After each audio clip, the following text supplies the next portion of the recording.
AG ನ್ಯೂಸ್ಗೆ ಸ್ವಾಗತ. ಕಾಂಗ್ರೆಸ್ನಲ್ಲಿ ಒಂದು ಬಣವು ಸತೀಶ್ ಜಾರಕಿಹೊಳಿಯನ್ನ ಮಣಿಸಲು ಶ್ರೀರಾಮುಲು ಅವರನ್ನ ಕಾಂಗ್ರೆಸ್ಗೆ ಸೆಳೆದುಕೊಳ್ಳಲು ಯತ್ನಿಸ್ತಾ ಇದೆ ಎಂದು ಜನಾರ್ದನ್ ರೆಡ್ಡಿ ಮಾಡಿದ್ದ ಆರೋಪಕ್ಕೆ ಸಚಿವ ಎಂಬಿ ಪಾಟೀಲ್ ಪ್ರತಿಕ್ರಿಯಿಸಿದ್ದಾರೆ.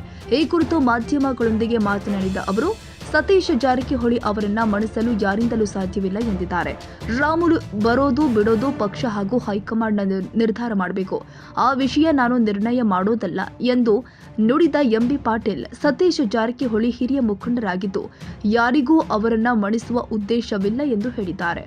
ಜೊತೆಗೆ ರೆಡ್ಡಿ ಅವರದ್ದು ಕೇವಲ ರಾಜಕೀಯ ಸ್ಟೇಟ್ಮೆಂಟ್ ಅಷ್ಟೇ ಎಂದು ಜನಾರ್ದನ ರೆಡ್ಡಿ ಅವರ ಹೇಳಿಕೆಯನ್ನ ತಳ್ಳಿ ಹಾಕಿರುವ ಎಂಬಿ ಪಾಟೀಲ್, ಅವರವರ ಜಗಳದಲ್ಲಿ ಇದನ್ನ ಹರಿಬಿಟ್ಟಿದ್ದಾರೆ. ರೆಡ್ಡಿ ಅವರೇ ಕಾಂಗ್ರೆಸ್ ಸೇರ್ತಾ ಇರಬೇಕು, ಆದ್ರೆ ನಾವು ಅವರನ್ನ ಸೇರಿಸಿಕೊಳ್ಳಲ್ಲ ಎಂದು ಲೇವಡಿ ಮಾಡಿದ್ರು. ನೋಡಿ ಸತೀಶ್ ಜಾರಕಿಹೊಳಿ ಮನಸ್ಲಿಕ್ಕೆ ಯಾರ ಕಡೆಗೂ ಸಾಧ್ಯ ಆಗೋದಿಲ್ಲ. ಆ ರೀತಿ ಅಂತ ಉದ್ದೇಶನೂ ಯಾರಿಗೂ ಇರೋದಿಲ್ಲ. ಈ ಶ್ರೀರಾಮುಲು ಬರ್ತಿದ್ರೆ ಅದು ಪಕ್ಷ ನಿರ್ಧಾರ ಮಾಡಬೇಕಾಗ್ತದೆ, ನಾನು ನಿರ್ಧಾರ ಮಾಡಲ್ಲ. ಮುಖ್ಯಮಂತ್ರಿಗಳು, KPC ಅಧ್ಯಕ್ಷರು ಅಷ್ಟೇ ಅಲ್ಲ, ಕಾಂಗ್ರೆಸ್ ಪಕ್ಷದ ಹೈಕಮಾಂಡ್ ಕೂಡ, AICC ಜನರಲ್ ಸೆಕ್ರೆಟರಿ ಅವರು ಅವ್ರನ್ನ ಪಕ್ಷಕ್ಕೆ ತಗೋಬೇಕಾಗಿದ್ರು ಕೂಡ ನಮ್ಮ ಪಕ್ಷ ನಿರ್ಣಯ ಮಾಡ್ತದೆ, ನಾನು ನಿರ್ಣಯ ಮಾಡೋದಲ್ಲ. ಮತ್ತು ಇದು ಸತೀಶ್ ಜಾರಕಿಹೊಳಿ ವಿರೋಧ ಅದ್ಯಾವುದು ಪ್ರಶ್ನೆ. ಸತೀಶ್ ಜಾರಕಿಹೊಳಿ ನಮ್ಮೊಬ್ಬ ಯುವ ಮುಖಂಡರು, ಅವರು ಒಬ್ಬ ಕಾಂಗ್ರೆಸ್ ಪಕ್ಷದ ಮುಂಚೂಣಿ ನಾಯಕರು. ಅವ್ರನ್ನ ಮಣಿಸುವಂಥದ್ದು ಗಿಣಿಸುವಂಥದ್ದು ಅದು ಆಗೋದಿಲ್ಲ. ಮತ್ತು ಅಂಥ ಉದ್ದೇಶನೂ ಕೂಡ ಯಾರಿಗೂ ಇಲ್ಲ, ಅವ್ರು ಮಣಿಸ್ಬೇಕಂತ ಉದ್ದೇಶನೂ ಯಾರಿಗೂ ಇಲ್ಲ. ಸುಮ್ಮನೆ ಇದೆಲ್ಲನೂ ಕೂಡ ಈ ಮಾಧ್ಯಮ ಸೃಷ್ಟಿ ಇದೆಲ್ಲ. ರೆಡ್ಡಿ ಅದು ಪೊಲಿಟಿಕಲ್ ಸ್ಟೇಟ್ಮೆಂಟು, ಯಾಕಂದರೆ ಅವ್ರಿಗೆ ರೆಡ್ಡಿಗೆ ಅವ್ರಿಗೆ ಆಗ್ತಾ ಇಲ್ಲಲ್ಲ, ಅದಕ್ಕೆ ರೆಡ್ಡಿ ಅದನ್ನು ಅವ್ರಿಗೆ ಶ್ರೀರಾಮುಲು ಇದನ್ನ ಮಾಡಬೇಕು ಅಂತೇಳಿ ಅವ್ರವ್ರ ಫೈಟ್ನಲ್ಲಿ ಇದನ್ನು ರೆಡ್ಡಿ ಅವರು ಹರಿದು ಬಿಟ್ಟಿದ್ದು. ರೆಡ್ಡಿ ಅವರೇ ಕಾಂಗ್ರೆಸ್ ಇರ್ತಿರ್ಬೇಕು, ಆದ್ರೆ ಕಾಂಗ್ರೆಸ್ ಸೇರಿಸ್ಕೊಳ್ಳೋದಲ್ಲ. ಅವ್ರನ್ನ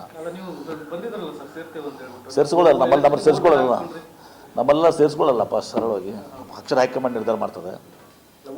ಅವ್ರ ವಿರುದ್ಧೆಲ್ಲ ಹೋರಾಟ ಮಾಡಿದ್ದೀವಿ.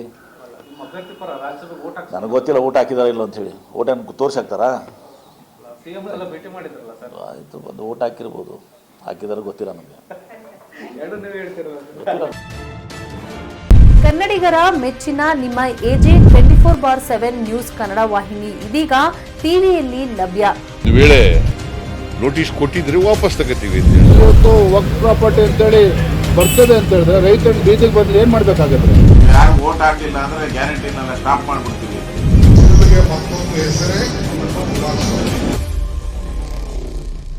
ಕರ್ನಾಟಕ ಮತ್ತು ದೇಶ ವಿದೇಶ 360 ಡಿಗ್ರಿ ಸುದ್ದಿ ಹಾಗೂ ಉತ್ತರ ಕರ್ನಾಟಕ, ಬೆಳಗಾವಿ, ಬಾಗಲಕೋಟೆ, ಧಾರವಾಡ, ಹಾವೇರಿ, ಗದಗ, ಬಿಜಾಪುರ ಜಿಲ್ಲೆಯ ಕ್ಷಣ ಕ್ಷಣದ ವಿವರವನ್ನ ಪಡೆಯುವುದಕ್ಕೆ AJ 24/7 ನ್ಯೂಸ್ ಕನ್ನಡ ವಾಹಿನಿಯನ್ನ ಲೈಕ್ ಮಾಡಿ, ವಿಡಿಯೋಗಳನ್ನ ಶೇರ್ ಮಾಡಿ, ಕಮೆಂಟ್ ಮಾಡುವ ಮೂಲಕ ನಮ್ಮ ವಾಹಿನಿಗೆ ಸಹಕಾರ ನೀಡಿ ಮತ್ತು ಚಾನೆಲ್ ಅನ್ನ ಸಬ್ಸ್ಕ್ರೈಬ್ ಮಾಡಿ.